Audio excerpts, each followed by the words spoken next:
2022년 제20대 대통령 선거 투표율 77.1%였습니다.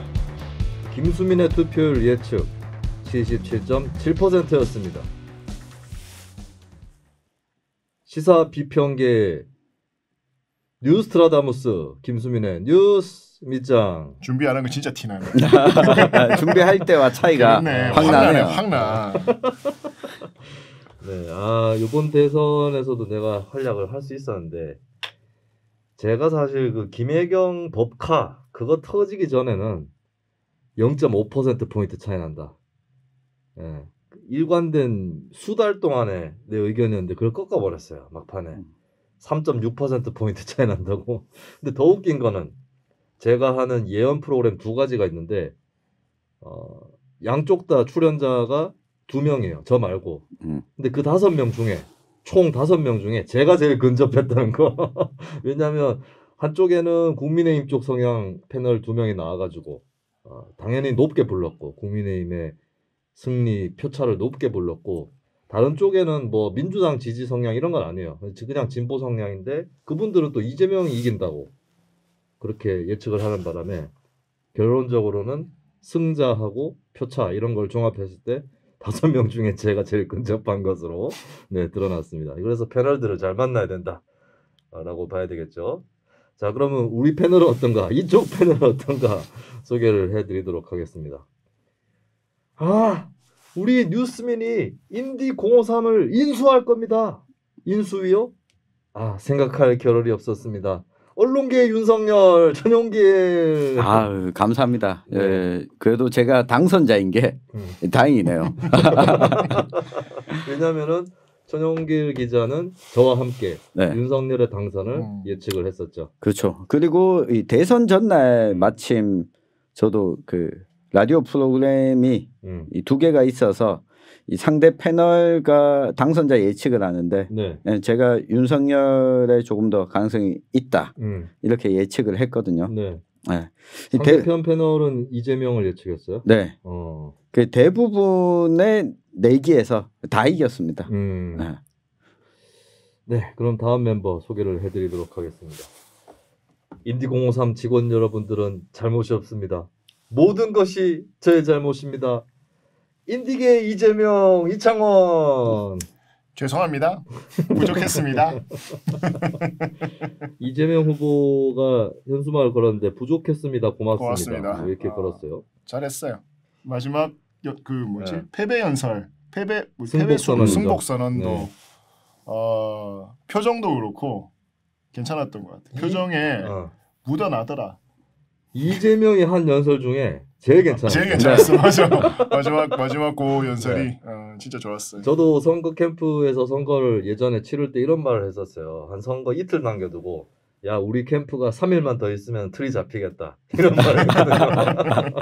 이재명 후보가 낙선과 함께 틀이 잡혔다라고 볼 수 있고 굉장히 따라붙었어요. 맞아요. 이 얘기들을 오늘 나눠볼까 하는데 그 전에 정말 이거 화제의 선거가 됐었어야 되는데 결과적으로 봐도 이런 선거는 최고의 선거가 펼쳐졌습니다. 네, 대구 중구 남구 대구 중구 남구 어디서 듣나? 뉴스 밑장 말고는 들을 데가 없어요. 최고의 선거, 최고의 선거. 진짜 최고의 선거를 87년도 대선 이상이에요. 그렇습니다.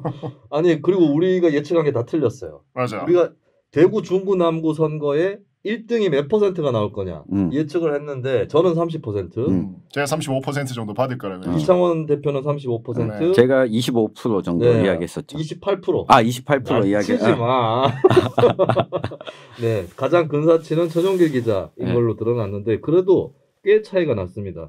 결과를 일단 불러드리면 당선자는 기호 6번인가요? 7번. 7번? 네. 럭키 세븐. 네, 저도 7번 달고 당선이 됐었습니다. 내가 낙선할 때는 4번이었어요.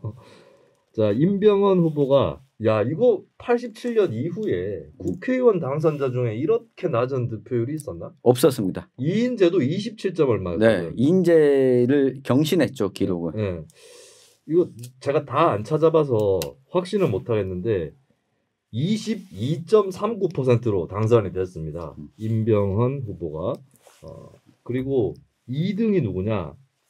국민의당, 국민의힘은 무공천을 했고 국민의당의 권영현 후보, 이창원 대표에게 굉장히 비판을 많이 받은 네, 그 인터넷 언론 주최했던 토론에 나오지 않은 네. 윤석열 손잡으러 갔죠. 네, 마중 나간다고. 결정적이었지. 네, 그게 결정적이었어. 그때 지지율 올라가기가 결정적이었어.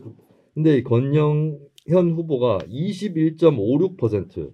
그러니까 1위 후보하고 표 차이가 뭐 1200표가 좀 안 났어요. 네, 0. 몇 %야 이게? 0.8% 정도? 네. 예, 0.83% 포인트 차이가 났네요. 그리고 그러니까 3등이 더불어민주당의 백수범 후보, 우리가 한번 출연을 시켜줬던 네.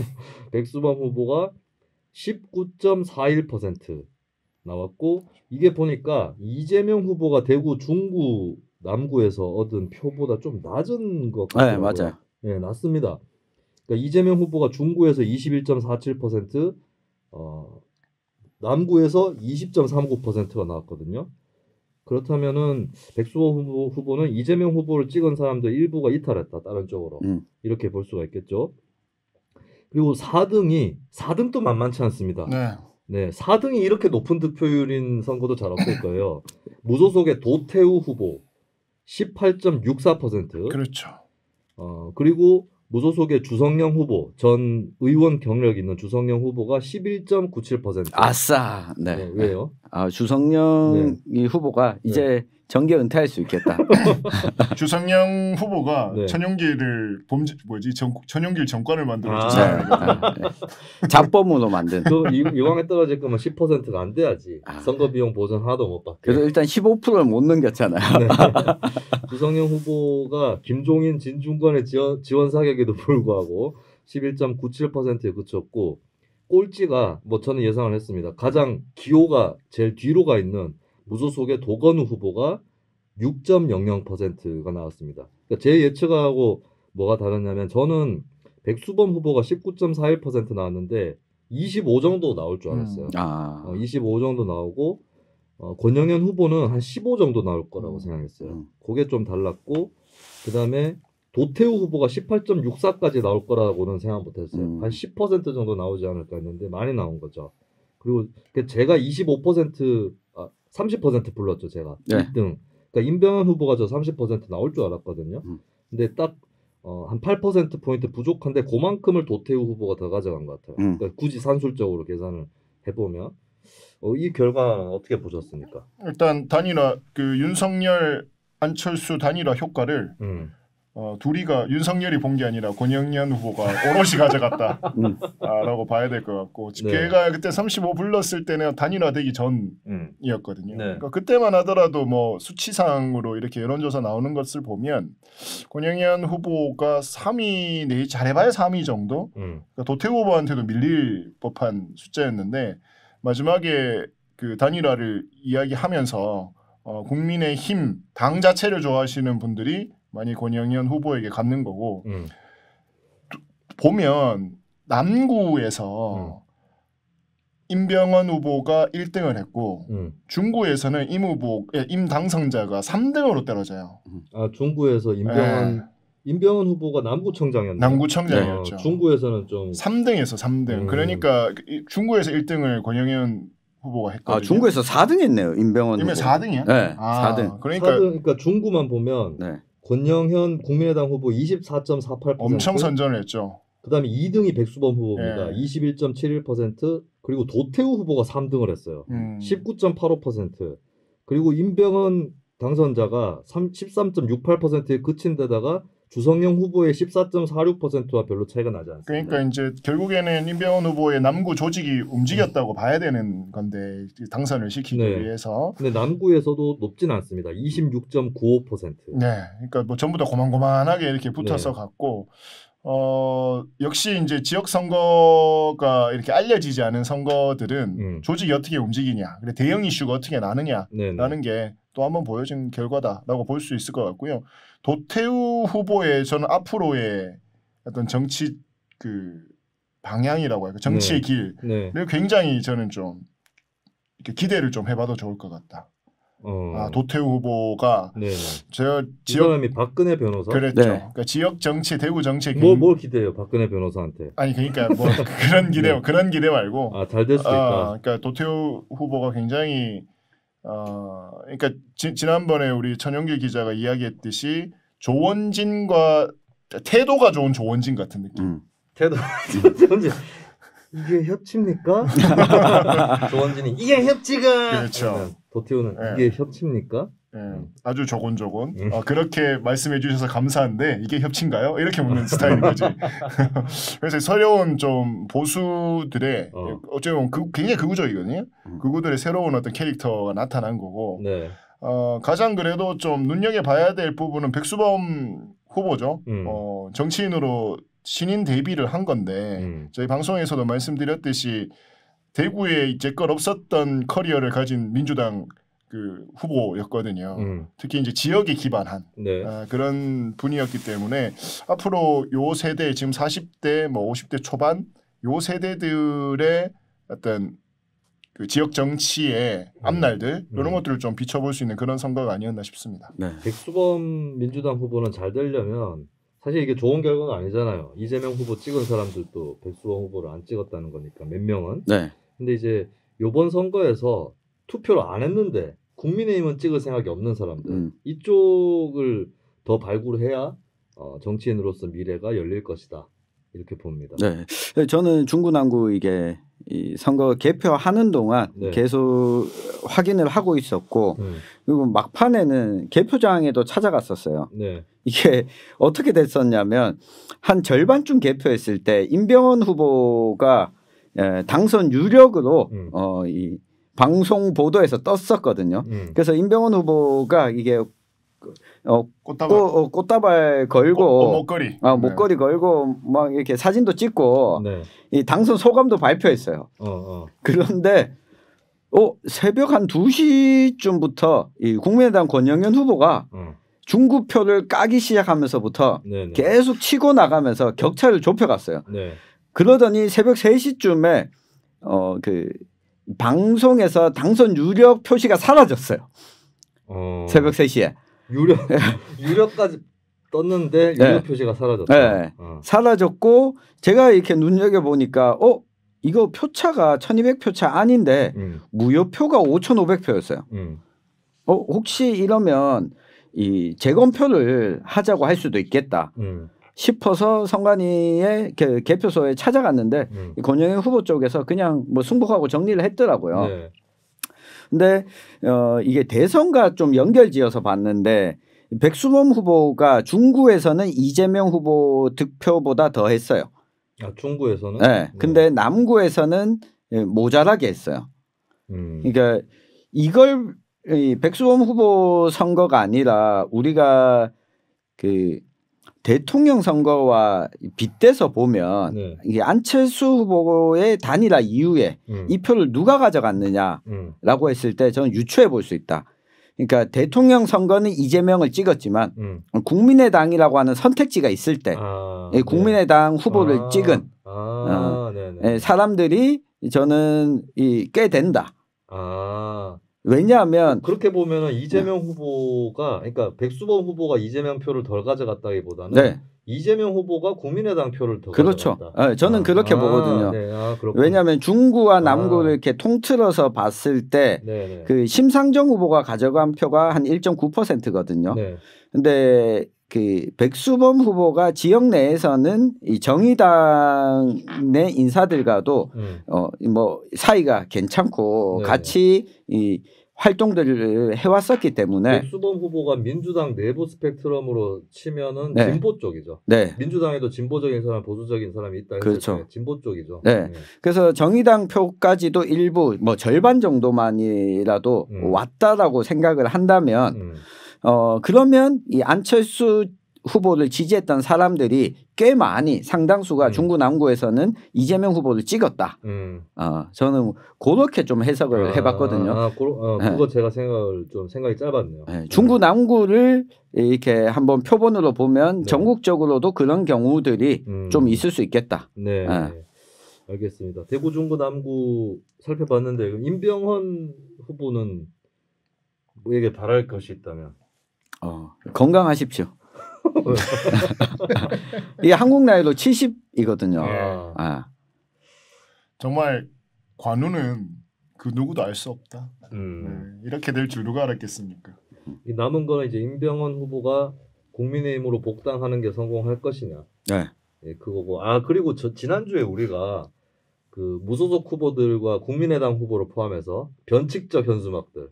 그렇죠. 예, 국민의힘 경력을 크게 써놓는 무소속 후보들의 현수막과 또 시민의힘, 국민의힘, 네. 좋아, 자연스러웠어 이런 것 같은 그 국민의당 후보의 현수막. 근데 그 속에서 독야청청했던 임병헌 후보 오로지 토박이라는 것만 내세웠던 그 임병헌 후보가 우리 방송이 끝나고 난 다음에 현수막을 교체해서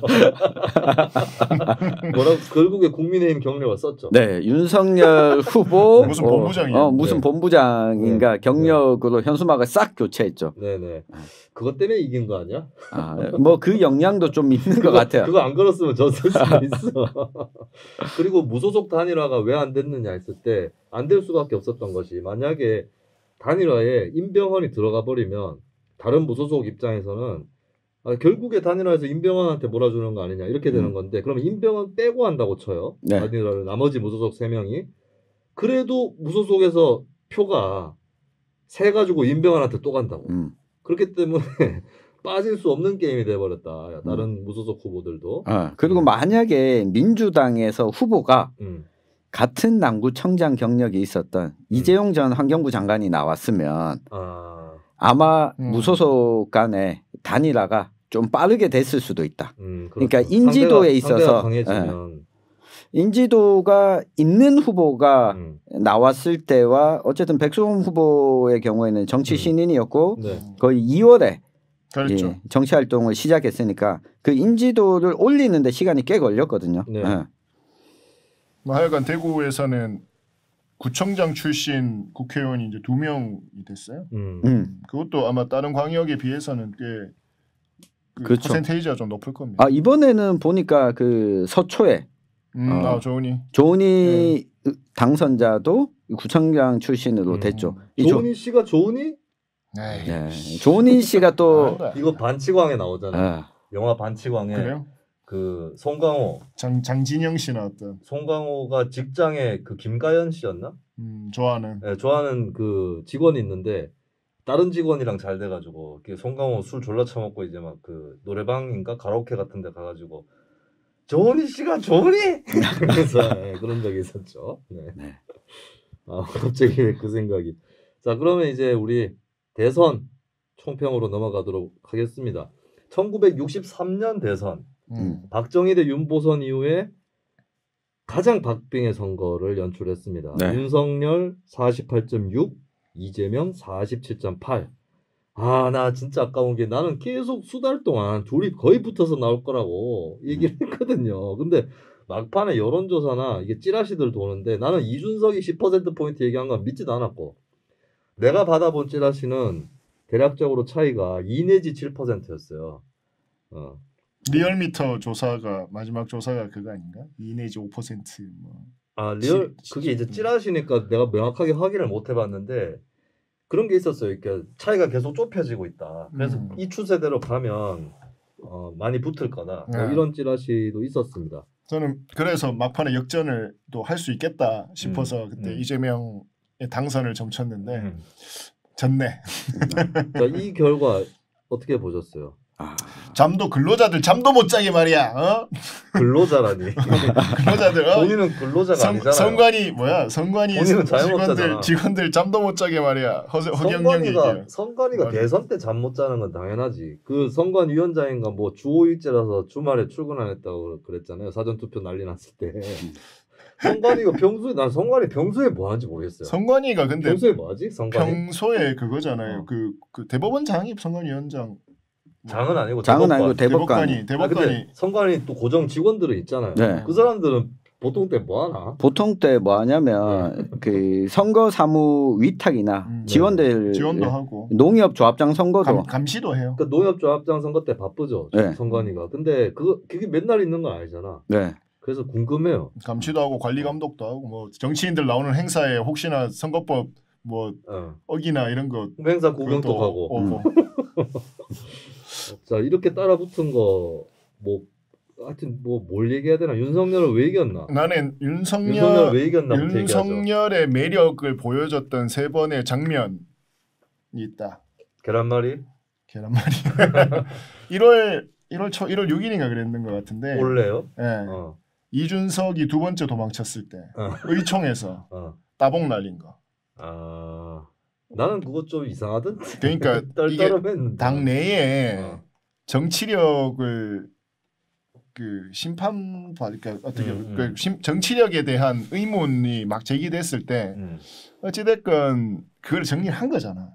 따봉 그렇죠. 날리면서. 그렇죠. 난 그게 당 내에서 주는 메시지가 굉장히 컸을 거라고 생각하고 2번째는 2월달 아마 공식 선거운동 시작할 때인가 대구 와서 동대구역에서 이제 홍준표하고 첫날이죠. TK 신공항 얘기하는데 뭐 홍준표가 이거 해줄 수 있겠지요, 윤호 이러니까 윤석열이 예 형님.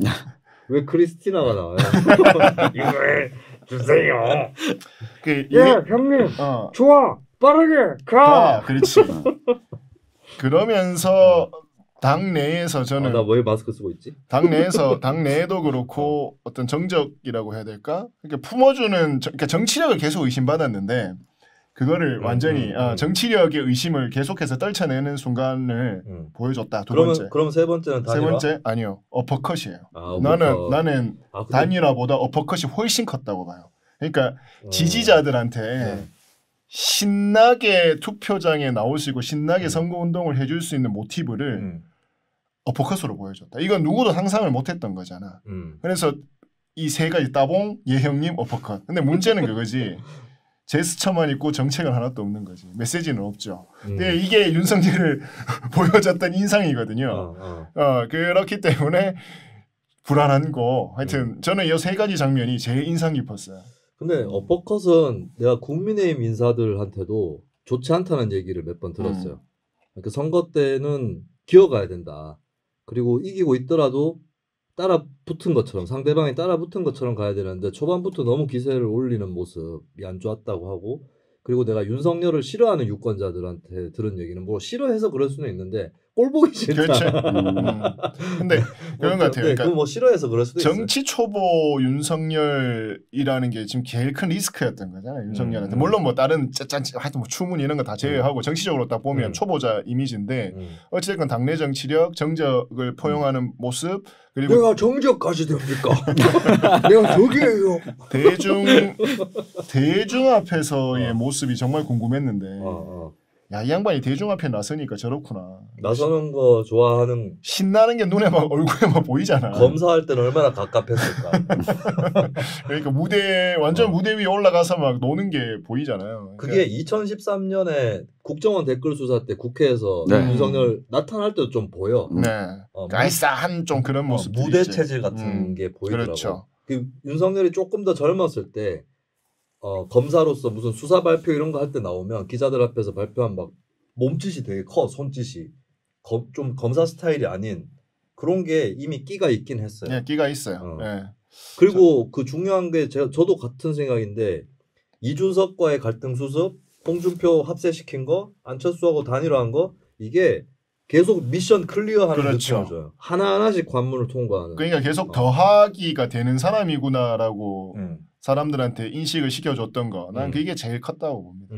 그러니까 내용이 없는데. 그렇지. 근데 길을 트는 거예요. 그러면은 사람들은 그러니까 내용이 없어서 싫어하는 사람도 있었지만 저 차는 앞으로 앞으로 뚫고 나가는 차이기 때문에 뭘 실어보자 이렇게 되는 거지. 그런 돌파력은 분명히 보여줬다. 그런 정도의 돌파력을 보여준 정치인은 거의 없었죠.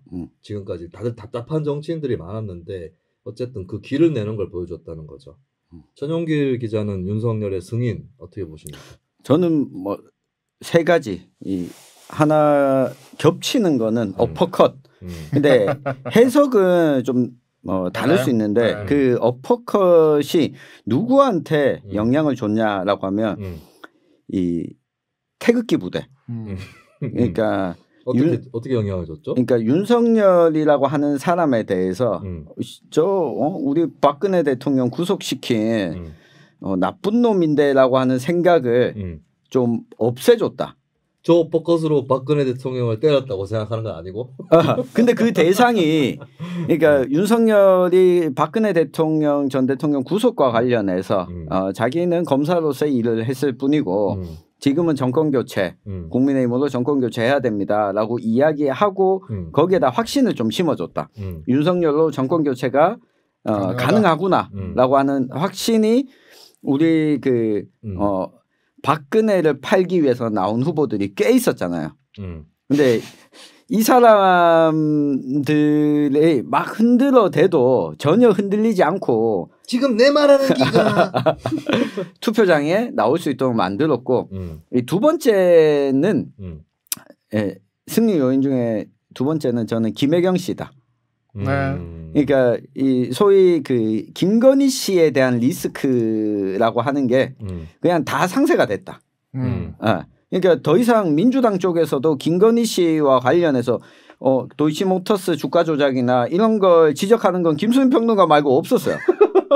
내가 제일 오히려 윤석열 네거티브를 내가 제일 열심히 했어. 근데 내가 더 제대로 했어 민주당보다. 그러니까요. 김혜경 씨 민주당은 계속 무속 얘기나 하고. 얘기하잖아. 좀 들어줘. 자랑 그만하고. 정말 전형길 얘기해.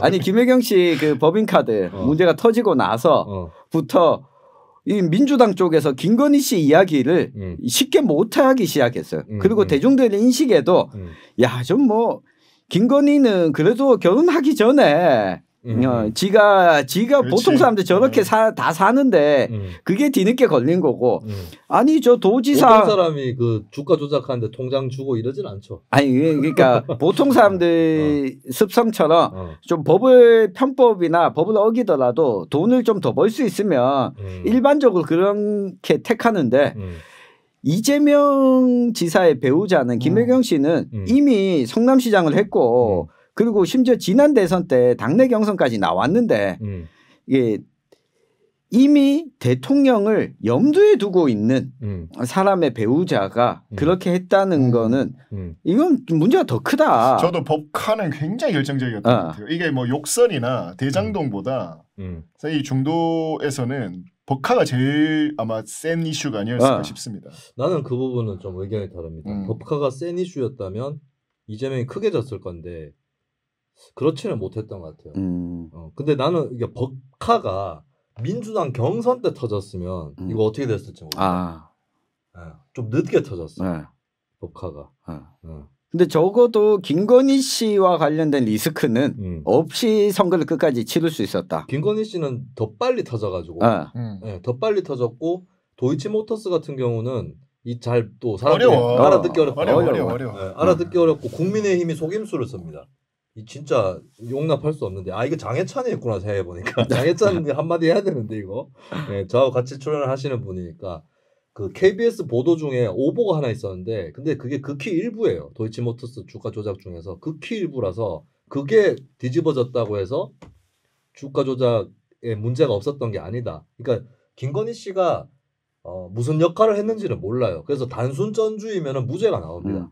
제가 봤을 때도 설령 김건희 씨가 개입했더라도 그 증거가 없다면 무죄 나올 가능성이 커요. 크기는. 근데 어쨌든 그 통장으로 이상한 거래들이 나오고 심지어 김건희 계좌에서 돈이 빠져나가면서 30초 만에 그 장모 모친 계좌로 들어간 거 이런 것도 있거든요. 물론 그거를 주가 조작을 한 선수는 따로 있었겠지만 그렇지만 어쨌든 그런 일이 일어났던 건 사실이다라고 하는 건데 근데 선거 막판에 머리 안 들어와요. 맞아요. 그날 윤석열 후보 지지자들 중에도 좀 꼴보기 싫은 얘기하는 사람들이 막판에 뭐 김만배 녹취록 뉴스타파에서 터졌잖아요. 그것 때문에 이재명 표가 올라갔다. 몰라요. 그거 뭔지 몰라요. 사람들은. 맞아요. 터뜨릴 거면 빨리 터뜨렸어야지. 몰라요. 그것 때문에 이재명이 올라간 게 아니라. 이름이 만배라 가지고 이름을 잘 지어야 돼. 오히려 윤석열 쪽도 이득을 본 게 부산저축은행 부실 수사 이런 거 사람들 잘 몰라요. 그리고 민주당이 잘못 다뤘어.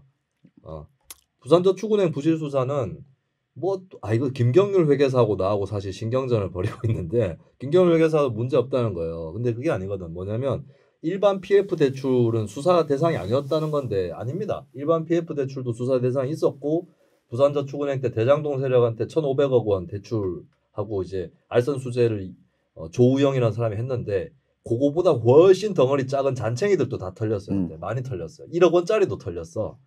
그러면은 이 수사는 몰라요. 진짜 뭐 어떻게 해서 그렇게 됐는지는 모르겠지만 놓치면 안 될 사람들을 놔준 겁니다. 윤석열 검사가. 그건 맞는 거고.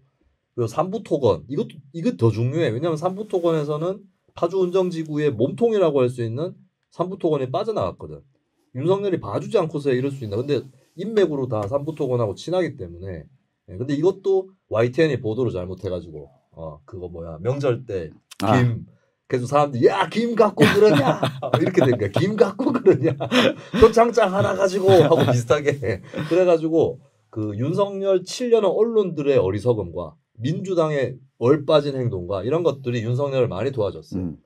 그리고 결정적으로 윤석열 당선의 가장 큰 이유이자 가장 큰 공신 내몰라라 하지 않겠습니다. 추미애 그 조국이 더 커. 내가 봤을 때 그래도. 아니 추미애 작사 조국 작곡이야. 작곡이 더 중요한 거 아니에요? 그리고 프로듀서 문재인. 그러니까 제가 추미애가 이게 정확하긴 해. 정확하긴 추미애가 또 조국보다 방송원이가 또 쓰겠다. 조국보다 더 크다고 생각했던 이유는 이게 조국이 작사했는데 근데 작사한 조국은 대통령 선거운동 기간 중에 돌아다니면서 내가 이거 작사했어요라고 이야기하고 다니지 않았어요. 근데 추미애는 전국 방방곡곡 다니면서 선거 유세 활동을 너무 열심히 했어요. 그러니까 그걸 지켜보는 사람들은 윤석열을 보면서 계속 추미애에 대해서 싫은 감정이 떠오르게 된 거죠. 저는 그 요인이 끝까지 윤석열에다가 이 등을 떠밀어줬다. 내가 이재명 찍은 사람들하고도 좀 얘기를 해봤는데 다 추미애는 다 싫어하더라고. 조국하고 추미애는 다 싫어하더라고요. 전 조국 사태 때 결정적으로 시작됐다고 보는데 조국 사태 때 민주당 대선 주자 중에 이거 아니라고 얘기한 사람이 있었다면 난 그 사람이 대통령 됐을 거라고 봅니다. 잠깐은 시련을 맞았겠지. 엄청난 공격을 받고 양념질 당하고 했겠죠. 그러면 금태섭 의원이 김혜영 탈당을 안 했어요. 근데 우리 이거 생중계 안 하고 있어요? 하고 있어요. 그럼 왜 자꾸 안 되지? 왜 내 컴퓨터? 혹시 채팅창에 의견 올라온 거 있어요? 중간에. 소대가리님 25,000원 감사합니다. 네. 그런데 민주당에 그런 대선 주자가 하나도 없었다는 거. 김부겸도 큰 실책을 했어. 김부겸이 뒤로는 반대했거든. 청와대에다가 대고도 반대하고 했었는데 큰 실책을 했고 이낙연도 그때 총리였잖아요. 네. 총리면 총리가 장관 재청권이 있어요. 그렇죠. 그러면 대통령님 이건 안 됩니다. 이래가지고 막든지 아니면 사퇴하든지 총리직을. 근데 그거 안 됐죠. 이재명도 변방에 있으면 경기도지사는 이제 중앙정치 입장에서는 변방이니까 안 된다. 얘기를 하든가. 이재명은 자기도 재판 걸려 있고 눈치 보다가 다 넘어간 거예요. 근데 국민의힘에도 주자가 없는 거야. 나는 2020년 총선에서 국민의힘이 진 이유는 간단하다. 대표로 황교안을 냈는데 어떻게 이길 생각을 합니까? 그래서 조국 사태 때 여론을 보면 임명 찬성이 한 40%, 나중에는 확 줄어듭니다. 나중에는 확 줄어드는데 처음에는 40%고 임명 반대가 55%예요. 이 구도가 깔려버린 거야. 이게 지금 문재인 정권에 대한 찬반 구도. 또 이번 대선에서 여론조사를 보면 정권 연장이냐 교체냐 했을 때 40대 55 나온 거거든. 그 구도인 거예요. 예. 그리고 정권 교체 가능성을 연 인물은 윤석열이었던 거고 그런 이상 야권의 다른 주자가 될 수 없다는 거지. 예. 그렇죠. 진짜 내가 홍준표가 한창 부상할 때도 내가 단칼에 얘기했던 게 안 된다고. 이 길을 누가 뚫었냐고. 그 정권 교체라는 길을 윤석열이 뚫었는데 윤석열이 다 뚫은 다음에 그 마지막에 쇼트트랙 때 칼날 그 내미는 것처럼 그렇게 제칠 수 있냐고. 없다고. 절대 안 된다고. 네. 그렇다면 이제 윤석열의 대통령 당선 요인들은 이런 것이 다 판이 이렇게 짜여져 있는 부분이었고. 그 전조는 좀 있었던 것 같아요. 그러니까 그 윤석열 조국 사태 이전에 평창 올림픽 때 그쵸. 아이스하키 팀, 여자 아이스하키 팀 남부 전조를 따져보면 또 그렇죠. 그러니까 사람들이 이게 뭐지? 뭐 인국공도 그랬었던 거고, 이게 뭐지? 이게 뭐지? 하다가 조국 나오고 저 새끼들 저런 놈들이네. 확신범이 됐고 결정적으로 부동산 이슈가 터지면서 이제는 뭐 더 이상 회복할 수 없는 상황이 돼버린 거죠. 그 중에 그 가운데 이제 성문제들이 있었던 거고요. 자, 그럼 이재명은 어떻게 따라붙었냐 이 얘기도 해야 될 것 같은데 네. 제가 개표 방송 CBS에서 할 때 질문이 그게 있었어요. 각각의 후보가 당선됐을 경우에 누가 1등 공신이냐. 저는 이렇게 얘기를 했습니다. 내가 제일 멋진 답변을 했던 것 같은데 내가 답변하니까 진중권 씨가 내가 하려는 말이었는데 이러는 거야. 진중권 씨 치사하게 말이야. 내가 뭐라 그랬냐면 윤석열이 당선되면 1등 공신은 문재인이다. 이재명이 당선되면 1등 공신은 문재인이다. 그러니까 사실 문재인 대통령이 지지율 방어에 엄청 성공했지. 근데 그게 사실 국민들을 갈라친 거죠. 그래서 지지하지 않는 사람들을 확 다 등 돌려버렸고. 그러니까 노 대통령은 그건 아니었거든. 노 대통령이 그게 아니었다는 게 퇴임 직후에 드러났죠. 노 대통령을 반대하는 싫어하는 국민이 60-70% 되는 걸로 막 나왔었잖아요. 대통령 할 때는. 근데 그 중에 절반 정도는 다시 노무현 좋아하는 걸로 돌아선 거잖아. 그러니까 노무현 대통령 50대 50 갈라치기는 안 했단 말이죠. 자기 지지율이 줄어들지언정. 근데 문 대통령은 이제 한편으로는 나름 견고한 지지층 그리고 굉장히 높은 한국 대통령으로서 이례적인 지지층을 구축한 동시에 또 반대층은 또 그만큼 굳건했다. 그 이상으로 더 많았다, 넓었다라고 하는 건데, 근데 이제 어쨌든 그 이재명 후보가 문재인 대통령 긍정평가율을 인수하는 데는 꽤 성공한 것이고, 그리고 거에 따라 붙어가지고 아까 얘기했던 조국 사태 때나 정권 연장이냐 교체냐 40대 55구도인데 이걸 47대 48로 만들어버렸단 말이죠. 그 원인은 무엇일까? 한번 누구부터 얘기를. 결국에는 집결이 서로가 된 거고, 그러니까 그런 게 있을 게 좀 이명박근혜 정권에 대한 트라우마를 가진 사람들. 그렇지. 이게 있고요. 그리고 뭐 마지막에 여성표들 정의당 지지자들 쭉 몰렸다라고 하는데 뭐 그 부분도 물론 아주 컸겠습니다만, 그러니까 대통령이란 사람, 우리나라에서 대통령이란 사람을 어떻게 바라볼까를 볼 때 그래도 윤석열 같은 초보 운전자, 그러니까 생초보한테는 맡기긴 좀 그렇지 않을까라고 생각했던 사람들이 초보 운전자보다는 음주운전 경력자가 더 낫습니다. 네. 이런 얘기를 했죠. 그렇죠. 그러니까 있었다고 봐요. 그러니까 대통령을 바라보는 여러 시선들이 있는데 뭐 어차피 지금 뭐 다 오물 뒤집어 쓰고 지금 서로가 양쪽이 붙은 거잖아요. 그랬을 때 그래도 능력을 좀 있는 사람이 좋지 않아? 저 이명박한테 늘 계속 말씀드렸습니다. 우리 방송에서 이명박한테 이렇게 기대를 걸었던 그 심리가 이재명한테 가는 거하고 난 비슷하다고 봤잖아요. 그런 사람들이 이재명을 막 끝까지 지키고 또 그런 마지막에 고민할 때 이재명한테 쏠렸다고 볼 수 있을 것 같아요. 저는 뭐 세 가지 좀 확인할 수 있었던 것 같은데요. 이번에 심상정의 득표율이 2.4%였잖아요. 지난 대선 때 6%를 좀 넘겼잖아요. 심상정 후보가. 그러니까 심상정을 찍는 사람들, 이 죽어도 민주당과 국민의힘 둘 모두를 찍지 않는 사람들의 콘크리트를 좀 확인한 선거였다. 지난번에 6%를 넘겼던 거는 그러니까 심상정이 기존 진보정당 지지층에다가 이거 확장력을 가지고 더해서 얻을 수 있었는데 이거는 선거 구도에 따라서 달라질 수 있는 이 진보 스윙 보터다. 라고 하는 걸 이제 정의당이 좀 확인할 수 있지 않았겠냐라고 하는 게 있었고, 두 번째는 저런 것 같아요. 저희 아버지 같은 사람이 윤석열을 찍지 않았어요. 누구 찍었어요? 심상정 찍었습니다. 자, 요번에 이거 심상정 평가는 이따가 하기로 하긴 했었는데 심상정 후보를 지지한 사람 중에 자신이 진보입니까 중도입니까 보수입니까 했을 때 심상정 지지자 중에 진보인 사람보다 중도인 사람이 더 많았어요. 맞아요. 네. 심지어 저희 아버지는 보수인데 홍준표 나왔어도 안 찍었을 거고 그나마 지지하던 사람이 원희룡이었거든요. 근데 윤석열 하는 거 보고 저 꼬라이 보여 안 되겠다. 내 좀 못 찍겠다. 이재명이 진짜 나쁜 놈인데 누가 될지 모르겠지만 이 애들 둘은 못 찍어주겠다. 그러면 심상정 네 아들내미가 시키는 대로 심상정 찍어줄게. 아들은 딴 사람 찍었는데. 전용길 기자 심상정 후보 안 찍었어요. 네. 그거는 이유는 뒤에 이야기를 해드리겠습니다.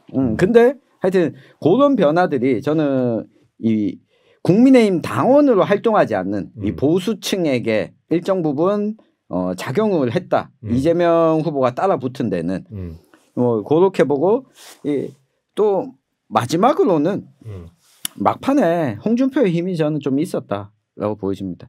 홍준표가 이재명 표를 올려줘요? 네. 왜? 그 홍준표가 도와줘서? 네. 그러니까 홍준표의 시그널이 네. 특히 마지막 날 연설 때 없었죠. 혼자 없었어요. 대구 지역 국회의원들 다 있었는데 건강검진 때문에. 건강이 중요하지. 그러니까 이 생각보다 20대 남성에서 이재명 후보가 저는 선방했다고 보거든요. 남성에서 선방했죠. 이 선방한 데는 저는 홍준표의 메시지가 너무 과대평가 아니야?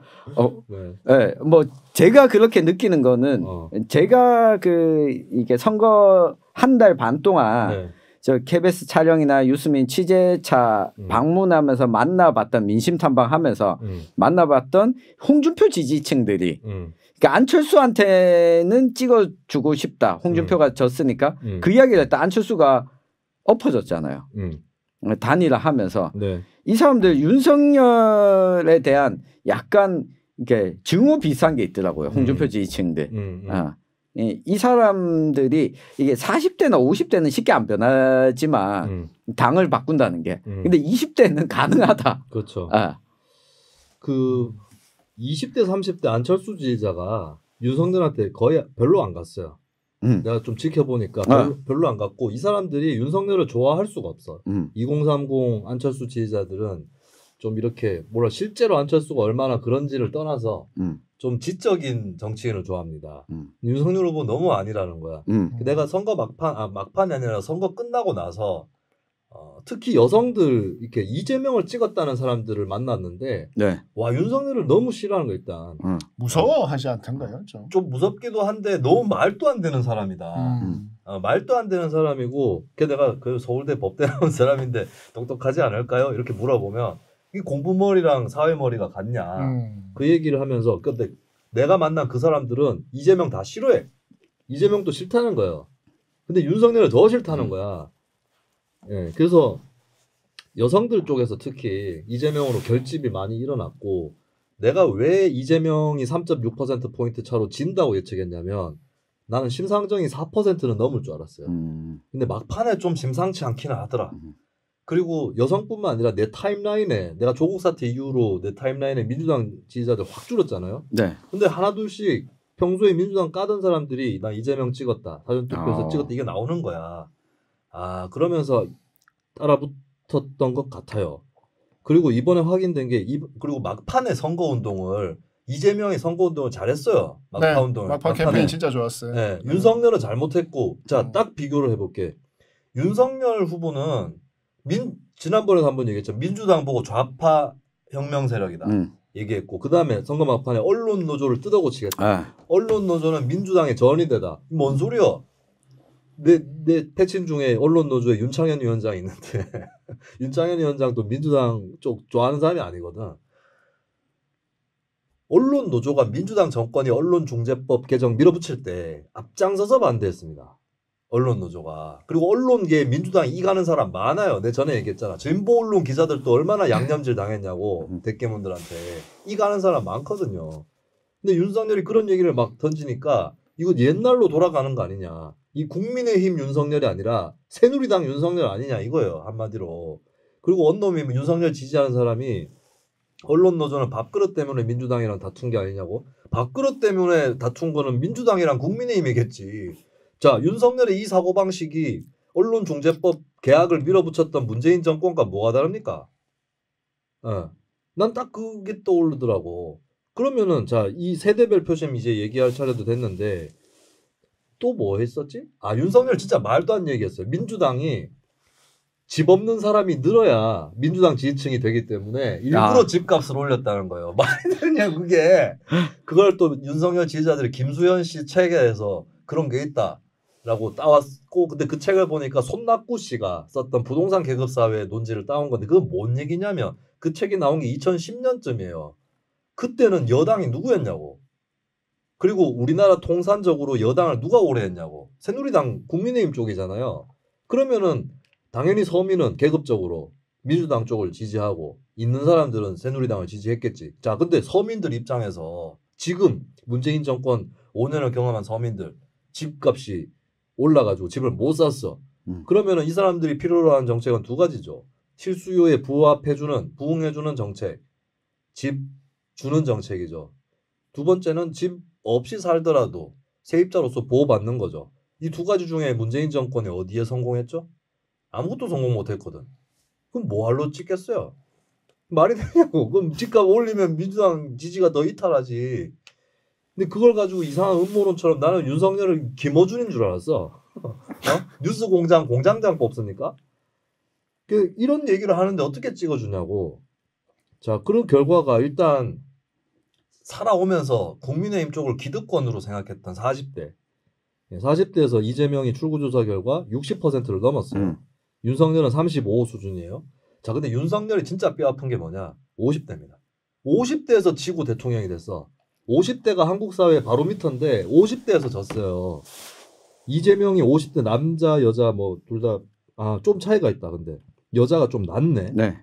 50대 남자에서 이재명 55%, 여자에서 50.1%, 윤석열이 50대 남자에서 41.8%, 여자에서 45.8% 나왔어요. 50대에서 졌다는 거예요. 네. 왜 졌을까? 50대는 민주당 그렇게 지지 안 해요. 조국 사태 때도 제일 먼저 돌아선 게 50대예요. 근데 50대가 야, 이 새누리당은 아니었지 않냐? 이명박 박근혜는 아니었지 않냐? 이거예요. 근데 윤석열을 보니까 개혁보수도 아니고 뭐 이래. 그러니까 이재명 쪽을 밀어준 거지. 네. 오렌지 페퍼님, 민트님 5,000원 감사합니다. 제 아내가 언론 노조 어찌됐건 범언론 노조에 있잖아요. 네. 그러니까 트라우마가 있더라고. 그러니까 날 12시 반에 딱 넘어갔잖아. 이제 배우자가 또 지상파 쪽이잖아요. 그러니까 12시 반에 역전이 되잖아. 안절부절을 못 하더라고. 또 파업할까 싶어가지고.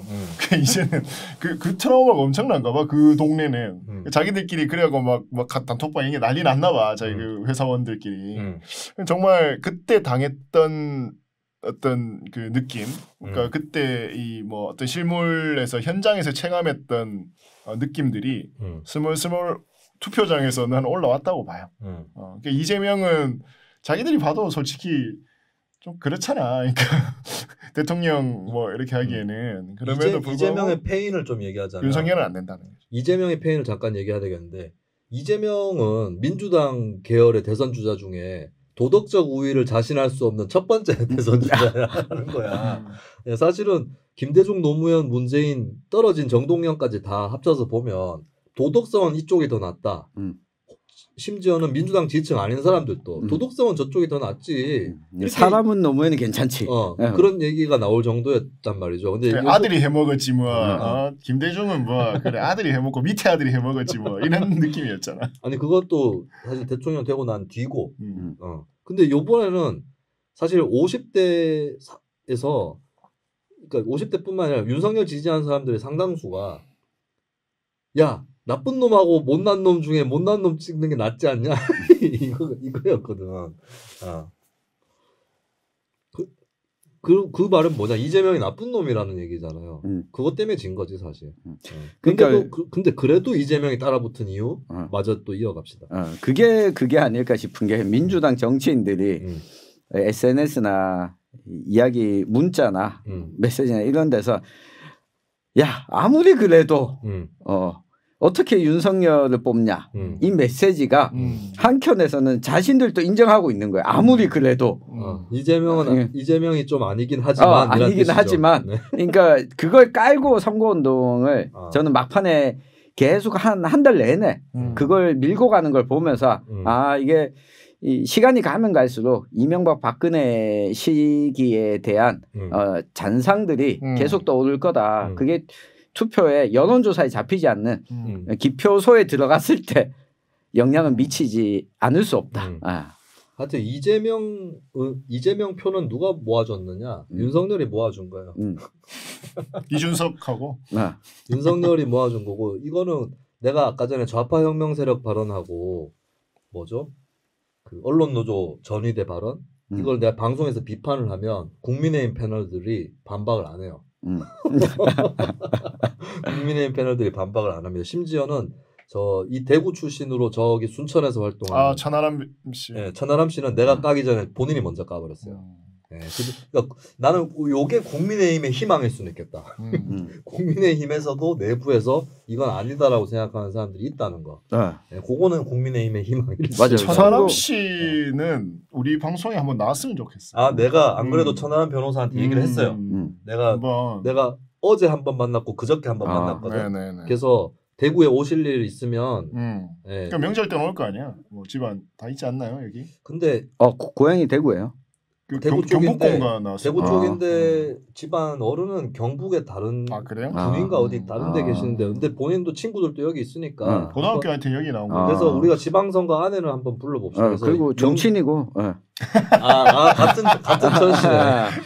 정치인. 같은 천시네 또.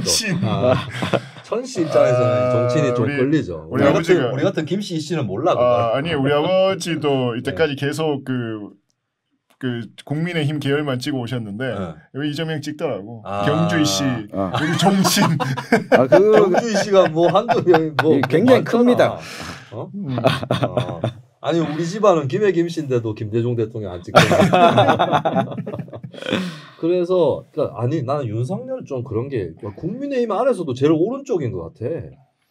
그러니까 지금 이제 윤석열 당선자가 잘 이제 포지셔닝을 해야 됩니다. 그러니까 어찌됐건 이제 뭐 선거를 하면서 또 박근혜 대통령을 잡아넣은 사람이라고는 이미지를 빼기 위해서였는지 혹은 뭐 옆에서 어떻게 푸시를 했는지는 모르겠지만 선거 때처럼 그렇게 하시다가는 저는 그 얘기를 어디 했거든요. 윤석열은 당선되자마자 바로 레임덕 올 거라고. 뭐 지금 봐서는 그럴 것 같지는 않아. 뭐 그러니까 봐야 되겠지만. 그러니까 그 스탠스를 정말 좀 잘 잡으시고 주변에 좋은 분들 좀 얘기를 많이 해주셔서 그러니까 진짜 좀 협치를 잘 할 수 있는 그러니까 정말 정치력을 이준석 뭐 홍준표에게 보여줬던 그런 정치력을 야당한테 좀 보여주셔야 될 때예요. 윤석열 성격 중에 조금 잘 될 수 있는 성격은 윤석열 이게 단점이기도 한데 좋은 게 좋은 사람이라서 그래서 민주당 말도 잘 들어줄 수도 있다. 그건 가능성입니다. 근데 요번에 보니까 30대가 맞아. 이재명이 뭘 잘했는지도 얘기를 해야겠네. 이재명 어쨌든 선거 막판에 계속 실용적이고 유연하며 그렇습니다. 포용적이라는 느낌을 줬어요.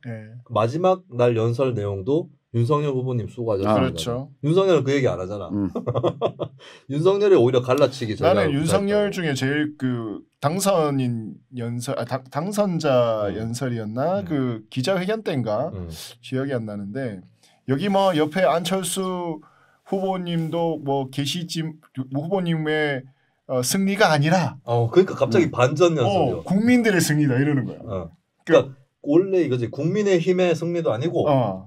여기 옆에 있는 안철수 후보님 국민의당의 승리도 아니고 국민들의 승리다. 국민들의 승리다라는 걸 나름대로 국민 그러니까 아니야? 국민들의 승리다라는 걸 이야기를 하는데 굳이 안철수의 승리도 아니고를 넣는 거야. 그건 내가 봤을 때 실수야. 그냥 실수예요. 그냥 말하다가 나온 실수야. 이게 앞으로 이런 일이 엄청나게 많을 거란 말이죠.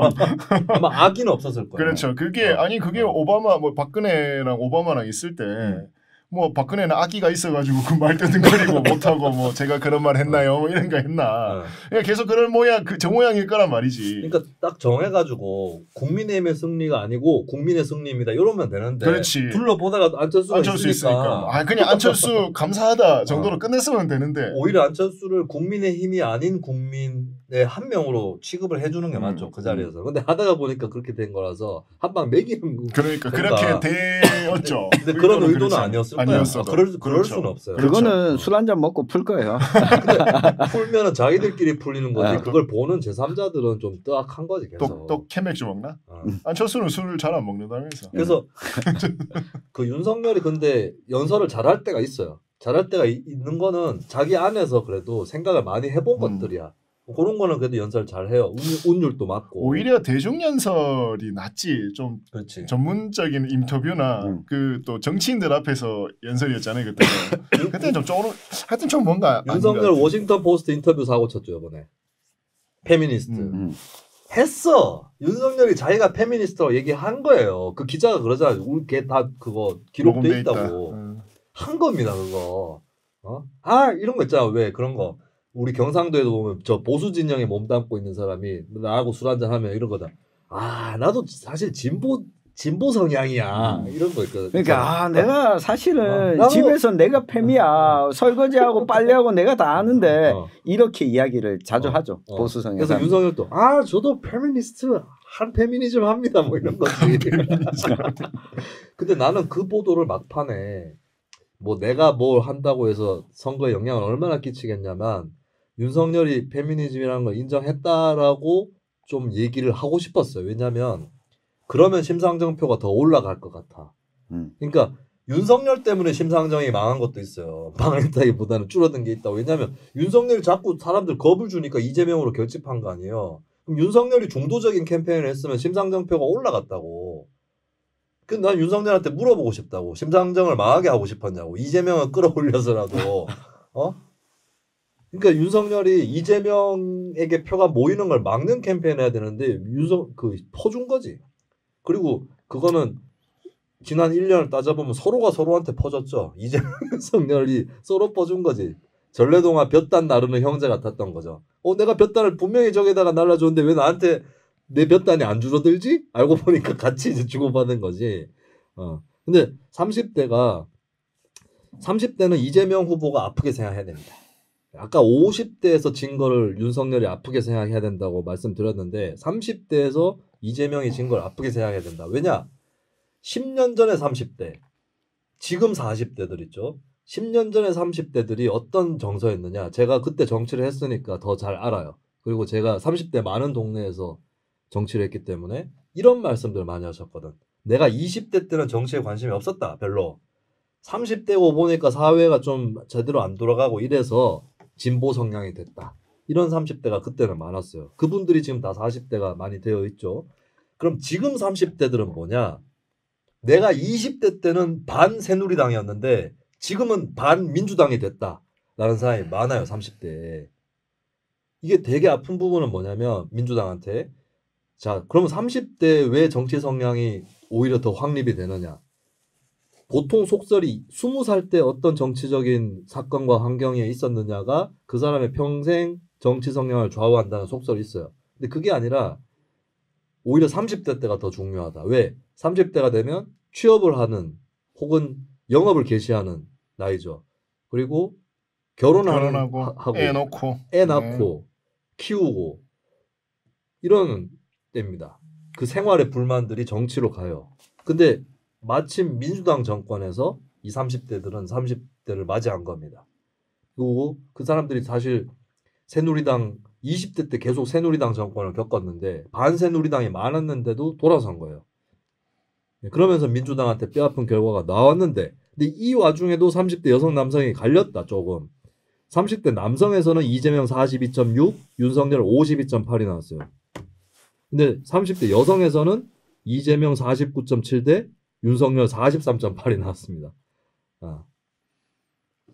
이건 어떻게 여성들은 그래도 불만이 좀 적었나? 이재명에게 민주당에게.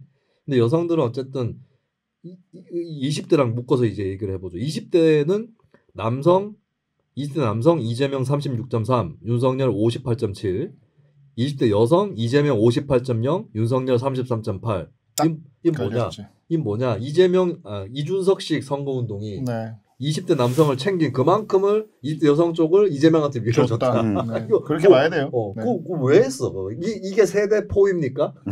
그냥 갈라치기지. 20대와 30대가 이렇게 차이 나는 거는 저는 이렇게 보는데 20대와 20대를 10년 단위를 하나로 묶잖아요. 30대도 좀 비싸거든 하잖아요.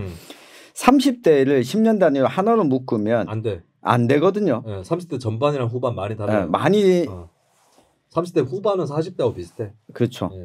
많이 차이가 나다 보니까 특히 이 부동산에 민감한 층, 이 30대 중후반. 근데 30대 초반은 아직까지 이 부동산에 대해서 상대적으로 좀 덜 민감한. 요 차이 때문에 30대는 약간 40대의 영향을 많이 받고 후반은 또 30대 초반은 20대와 좀 흡사하게 나타나고 그렇죠. 30대 초반은 20대하고 크게 안 달라요. 그래서 지금 이게 보면 20대부터 40대까지 약간 그라데이션 하듯이 이런 방송 3사 출구조사 결과가 나온 게 아닐까. 그거는 이 스펙트럼이 60대 초반까지 쭉 이렇게 가는 게 있죠. 근데 굉장히 어떻게 보면 국민의힘 특히 이준석 쪽의 시각으로는 허무한 선거운동을 한 거죠. 20대 여성 다 밀어주고 지금 뭐 20대 여성 그거 있다면 민주당 입당 러시 있다면서요. 네. 후원 러시하고. 진짜 이준석은 국민의힘의 추미애다 이런 생각이 듭니다. 민주당원 아무도 못해낸 일을 이준석이 해냈어. 그 일을. 참 잘하셨다 참. 근데 이것도 컸어. 이재명 쪽에서 박지원 씨를 영입한 거. 네. 요거 컸습니다. 그렇습니다. 네, 박지원 씨는 토를 달기 어려운 게 이 사람이 요게 아니야. 이념적으로 뭐 하는 페미니스트가 아닙니다. 네. 추적단 아니야 추적단. 엠번방 추적단 아닙니까? 그러니까, 누가 시비 걸 수 있나 이 사람한테. 그렇죠. 최고의 기술자이기 때문에. 뭐 어떤 느낌 뭐랄까 약간 저는 김연아를 아무도 얘기를 안 그러니까 토를 못 달잖아. 뭐 그런 느낌이었어. 김연아 같은 사람인가 그런 느낌. 근데 저런 건 있는 것 같아요. 그 박지원 씨에 대해서 인식하고 있는 게 수도권과 대구 지역은 참 다르구나. 어떻게 달라요? 그러니까 20대 여성들이 박지원 씨를 그 이재명 캠프에서 영입하고 이후에 선거운동에서 좀 중책을 맡고 한 거를 보고 이재명이 좀 불안하지만 윤석열보다 나으니까라고 찍는데 선택을 했다면 저희가 대선 끝나고 난 다음 날 일부러 20대들을 만나려고 이렇게 인터뷰를 또 하러 다녔죠. 네. 근데 대구에서 만난 20대들은 박지원 씨에 대해서 잘 몰라요. 누군지 모른다. 그렇지. 잘 모르지. 그러니까 언론에서 굉장히 부각을 많이 시키는데 그 신문 기사에서 좀 본 것 같은데요. 뭐 이 정도 인식이라서 사실 그 20대 대학생이나 전문직 서비스업 요쪽에 그 수도권에는 영향력이 있었겠지만 다른 지방에는 저는 크게 영향력은 없었다. 근데 그게 거꾸로 그러면 이준석식의 그런 안티페미니즘 정치 이것도 비수도권에는 영향이 맞아요. 없었다고 봐요. 별로 관심이 별로 없는. 그러니까 지금 문제가 뭐냐면 20대 담론에서 비수도권, 블루칼라, 저소득층이 배제돼 있어요. 민주당이나 국민의힘이나 이쪽에서 얘기하는 20대에서 이 사람들이 배제돼 있습니다. 정의당도 마찬가지입니다. 정의당도 그런가? 네. 근데 정의당은 그래도 노동정치니까 베이스는 노동정치가 잘 됐는지는 모르겠으나 베이스는 그렇죠. 그러니까 쉽게 생각해 보라고. 그러니까 20대 남성에서 이재명이 36.3% 많이 나온 거예요 이거. 이준석 전략 실패한 거예요. 58.7% 윤석열이. 자 지난 서울시장 보궐선거 때 오세훈이 20대 남성 75% 나왔습니다. 그거 3분의 2 치기 한 거거든. 뭐냐? 자 잘 생각해 보자고. 옛날에 그 돌아가신 구의역 김군, 고 김용균 씨 이분들이 살아 계셨으면 윤석열 찍었을까요? 절대 안 찍어. 절대 안 찍습니다. 국민의힘은 그 부분을 반성해야 된다고. 근데 그래도 국민의힘에 희망이 있는 게 이걸 수긍하시는 분들이 있더라고. 가난한 청년이 국민의힘 찍고 싶겠냐 했을 때 수긍하시는 분들이 있더라고요.